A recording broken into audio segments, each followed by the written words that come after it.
Isabella wrote in. Isabella says, have either of you been involved in pyramid schemes? Have others you know been involved in pyramid schemes? Lewis, you want to tackle this one first?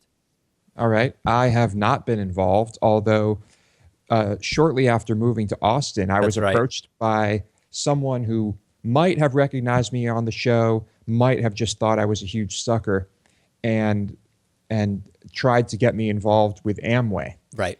And I didn't know what Amway was at the time. And I look it up immediately after talking with this guy, and immediately realize it's one of those pyramid schemes.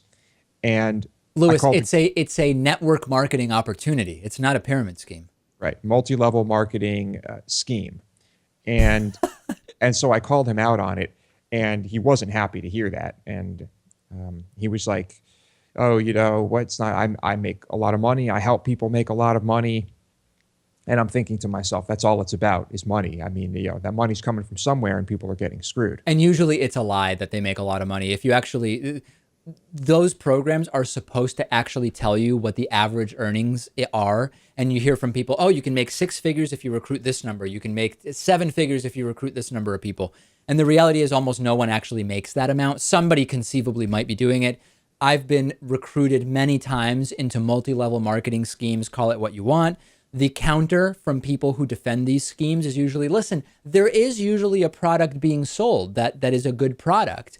But yeah, part of your revenue does depend on recruiting other people to sort of work below you and earning a share of that revenue. And sadly, I've had many friends who get pulled into this, and it's been the Cutco knife one, Amway, as Lewis describes, many, many others. I don't even need to name them all. And they come to me and they want to get me involved, and they say how it's abundantly clear they're going to make a ton of money. And I say to them every single time, in a year, you will look back at this and you will be angry that you ever fell for it. And they swear up and down that that will never happen.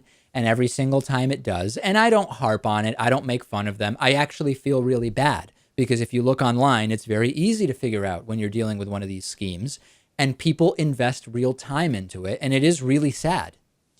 I don't think it's necessarily a bad thing to say "I told you so" and to poke some fun at them, because some people don't learn from their mistakes, and so I think in some cases you need to make sure that they don't forget and that they learn from their mistakes.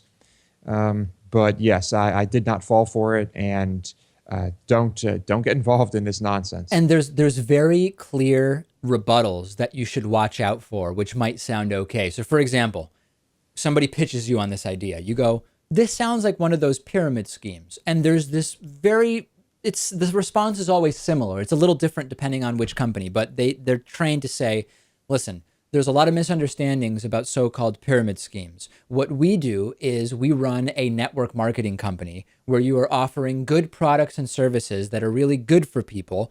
And part of building your business is about presenting this business opportunity to others, blah, blah, blah, blah, blah, blah, blah, right? It goes on from there.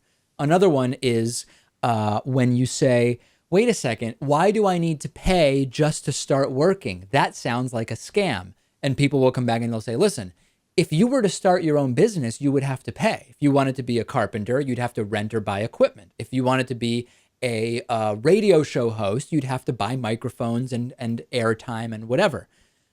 So it's, in this case, you only pay for a little bit of the startup costs. Our organization provides you with all the tools, same type of thing. And you can start to spot that they all have the same answers to these questions. Mm-hmm. Yeah. And after they tell you that, the appropriate response would be something like "F you." I think. I don't react that way, because I truly believe that the people don't understand what they're being suckered into. Or you are dealing with someone who is at the top, and maybe a ringleader, or someone who is recruiting people and is fully aware that this is a pyramid scheme. And in that case, yeah, okay, you can tell them to go F themselves. But in other cases, I guess you can try and talk sense into this person if they're your friend.